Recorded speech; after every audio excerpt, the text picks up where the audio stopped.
Cue the music, let's go. I'm your boy Ro, OG member of the Orange Bowl Boys, and welcome to another edition of Student of the Game. It's the preview show. You know, with rival Florida State coming into town, I figured why not? Some bonus content. When you consider they're playing the Duke Blue Devils, who come in next week, yeah, we should take a peek at this game, shall we? Over to the film. Now, I know Florida State's on the backs of an abysmal season, but one thing I've always appreciated about Mike Norvell is his screen game. And early and often, you're going to see it. And they're going to set it up using play, action, pass, and bucking an old tradition. Where the guard goes, the play goes. So they're going to pull their left guard right here, pulling across. It's going to suck up some of the defenders from Duke on the second level, including linebackers. But they're still in relatively good phase here, meaning Duke, to go ahead and make this play. And this is going to be a key for the University of Miami. I like the design. It got the flow bait. And obviously you see a lot of Duke defenders on this side of the field and Florida State setting back up over here with the numbers advantage. But right here at the top of the screen, good job scouting it out, playing zone from your boundary corner. He's going to be able to aid in run support and screen support. So that might be a sound strategy moving forward. But here's the thing, and here's the key. When you're out here, and Miami hasn't done a particularly great job at this over the last couple of weeks, you got to get them on the ground. They miss. So where it could be in a 2 to 3 yard game, now you see it off and running. So Miami, you got to go ahead and get these guys on the ground when you can, because if you don't, we'll watch that again, missed tackle, then it goes for a big, long play. So I want to back this up just a little bit more, too, because like we talked about, the guard goes, the play goes. But maybe a tell in their screen game, not necessarily the guards, but the tackles. Right tackle is immediately coming to the middle of the field on this, okay? That's not necessarily normal. You know, in the realm of film reviews, you don't usually see that a ton. So from this level here, too, you're taking a deep shot with your right tackle almost, you know, and by the way, you're 3 yards by the time this ball gets thrown in the air and caught. You see this about 5 yards. So that's a legal man downfield. Florida State, you got away with one. But go ahead, key on that. Try to get some tells in their screen game, because if you shut that down behind the line of scrimmage, you get them in a much, much more advantageous for Miami in terms of downs and distance. Let's go. We're off and running. Now we'll go over to the Florida State defensive side of the ball. Miami might have to contend with the run blitz. And here you go. At the snap of the ball, this is going to be a one technique right here. They're going to double him right here. And I feel like this could be something. Little head up, anticipating a run blitz, because this is coming downhill hard. So here's the run blitz. Maybe go ahead and get a hand, and then there you go. They're passing this off, trying to seal back off over here. 2 for 1. Maybe you're hoping on the play fake you can maybe get the linebacker to be a little bit slow-footed, but no, he diagnoses this real time and sucks this up for a TFL. So, again, let's watch. That's the gap he's going to come in, but it's off the ball. It's intentional. This is a run blitz. Here it is. Knifes through. Bam. Swallows it up. So anticipate that, especially in the run game. Protect Cam Ward, but also protect your running game too. Now, on the flip side, if the University of Miami wants to go ahead and get aggressive against Florida State wide receivers, it is a possible. Again, it's another Florida State screen, and again, it's a tackle that's leading you in the direction of its intended target. So we'll pay attention to the tackle first. Here you go. He's going to go ahead second, and then he's going to go ahead and pull out. And that's when the ball's coming out. They're trying to go ahead and get that numbers advantage. And right now, Florida State relatively has it. 1-1-1-1. Good job diagnosis here to get back into this play from the defensive end. And then you're getting there. So we said, here comes the play action pass. You're trying to suck it up a little bit. And there goes the tackle. So University of Miami must tackle well on the perimeter. And potentially a key is just to continuously monitor those tackles in the screen game. You know, I've been serious the whole time, but I don't know how effective you want the kick to be when you literally have him kick your hand. Oh, never change Florida State. A couple commentary points that I want to make on this 1st and 15 play.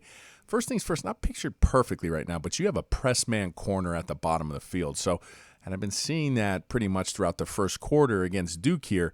University of Miami, if faced with the same capacity, needs to be able to win its one-on-one. This is Malik Murphy making this throw. There it is. Accurate pass right there.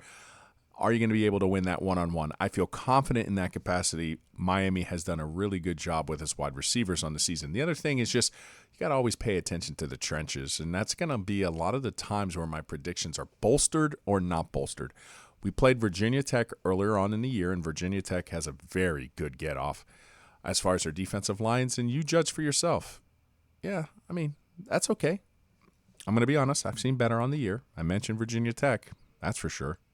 Now, on the flip side, if the University of Miami wants to get aggressive on the outside, especially with some Florida State receivers on the perimeter, it could be a sound, viable option. Here you go. Duke looking like it's in man 2, man running across the board. So this is a good, nice check motion. Gives the quarterback all the information that he knows that pretty much, look, I'm going to have 2 safeties over the top, everybody else running in man.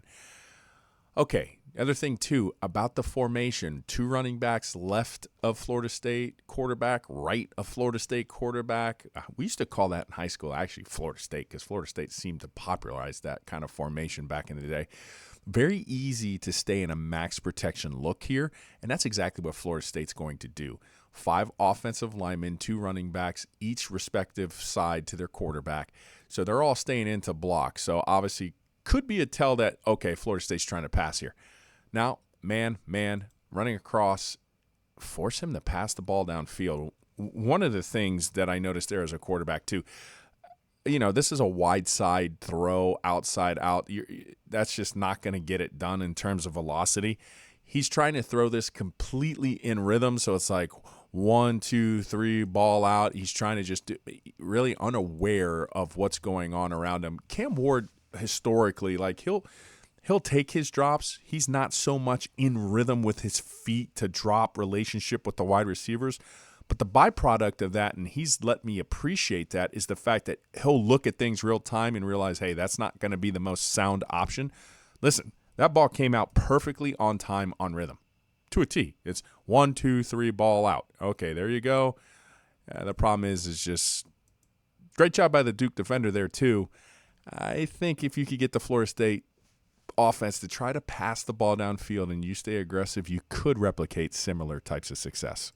I'll be honest, this film is making me appreciate Cam Ward even more because looking at the rival Florida State quarterback, you kind of sense he's a rhythmic robot. And I'll explain, because in this situation, again, there's like a timing prerequisite. There's like this, you feel this forced habit. The ball needs to come out now. This is how the play is designed. And it's unaware to your actual surroundings. So they're trying to set up kind of like a little bit of a shock play. They're going to do a fake screen to go. That victimized the University of Miami, by the way, against Cal earlier in the year. So they're setting this up to the boundary. So just look at the footwork. Go ahead. Stop, pop, drop, throw, pick. I mean, and that's a bad pick. But when you're a rhythmic robot and this is when the ball comes out, okay, in practice that might have worked, but you're totally losing sight of the Mike linebacker. And watch what the Mike linebacker does. He doesn't buy the fake whatsoever, right? It's the little things. You're not going to sell anybody as a quarterback. You just kind of did your thing, and then you just literally bring them to the play and you gift wrap it. Ho, ho, ho. That was easier than Santa Claus. Now, this is noteworthy. Just pay attention what the defensive tackle for Florida State does to the right guard.